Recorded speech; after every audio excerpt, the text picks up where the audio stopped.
দুই নাম্বার, আল্লাহ রাব্বুল আলামিন বলেন কামা কুতিবা আলাল্লাযিনা মিন ক্বাবলিকুম, এই রোজাকে তোমাদের উপর তেমনি ভাবে ফরজ করা হয়েছে যেমনি ভাবে তোমাদের পূর্ববর্তীদের উপর ফরজ করা হয়েছিল। জোরে বলেন সুবহানাল্লাহ। এর মানে বোঝা যায় রোজা শুধুমাত্র আমাদের উপরই ফরজ না, বরং আমাদের পূর্ববর্তীদের উপরও কি ছিল?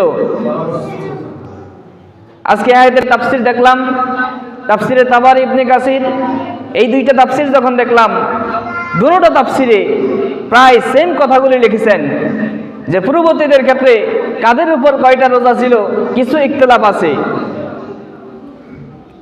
যেমন কেউ কেউ কোন কোন উম্মত প্রতি মাসে 3টা রোজা রাখতেন। আর নাসারাদের ক্ষেত্রে বলা হয়েছে এই নাসারারা এদের উপরও এই রমজান মাসের মধ্যে আমাদের যেভাবে রমজান মাসে ফরজ, ঠিক তাদের উপরও রমজান মাসের 1 মাস রোজা ফরজ ছিল, কিন্তু তাদের রোজা কঠিন ছিল। তাদের রোজা কিরকম ছিল? যে ঘুম গেলে, রাত্রিবেলায় ঘুম গেলে ঘুম থেকে উঠে আর কোনো খাবার দাবার খাওয়া যাবে না, ওই ঘুম থেকে পরবর্তী মাগরিব পর্যন্ত রোজা রাখতে হবে। আরেকটা রিওয়ায়াত আসছে 1 এশা থেকে আরেক এশা পর্যন্ত রোজা রাখতে হবে, এর মধ্যে কোনো খাবার দাবার খেতে পারবে না। এই হলো 1 নম্বর কাঠিন্যতা, অর্থাৎ ঘুমের পরে আর কোনো খাওয়া দাওয়া করা যাবে না। রাত্রিবেলায় ঘুমিয়ে গেছে, ঘুমের পরে আর কোনো খাওয়া দাওয়া নাই, খাওয়া দাওয়া হারাম, ওখান থেকে রোজা শুরু হয়ে যাবে। আরেকটা রিওয়ায়াত আসছে এশার নামাজ থেকে পরবর্তী এশা পর্যন্ত রোজা, মাগরিব পর্যন্ত না। এটা হলো 1 নম্বর কাঠিন্যতা। 2 নম্বর কাঠিন্যতা, পুরা রমজান মাস ব্যাপী, এই পুরা রমজানের 1 মাসের মধ্যে স্ত্রীর কাছে যাওয়া যাবে না। কিন্তু আমাদের জন্য আল্লাহ সহজ করছেন, রমজানের রাত্রিবেলায় স্ত্রীর কাছে যাওয়া যায়, ঠিক কিনা বলেন?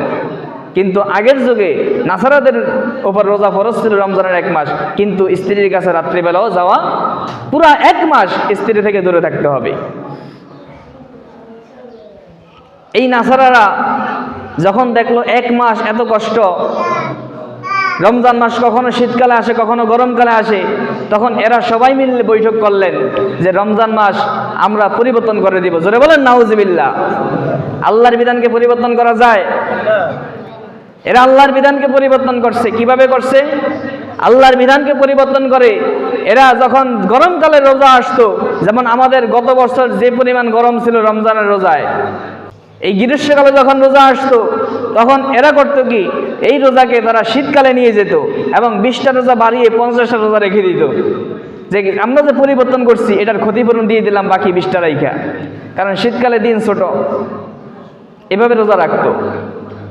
তো যাই হোক, আয়াতের দ্বিতীয় অংশে আল্লাহ রাব্বুল আলামিন আমাদেরকে বুঝাইলেন যে রমজানের রোজা এটা শুধুমাত্র তোমাদের উপরই না, বরং পূর্ববর্তী নবীদের উম্মতের জন্য কি ফরজ ছিল, ঠিক তেমনি ভাবে তোমাদের উপরও ফরজ করছে। এটা নতুন কোনো বিষয় না। এমন না যে শুধুমাত্র তোমাদের উপর চাপিয়ে দিয়েছে, তোমাদের উপর একটা কষ্ট লাগিয়ে দিয়েছে, এমন না, বরং এটা পূর্ববর্তী নবীর উম্মতদের উপরও ছিল।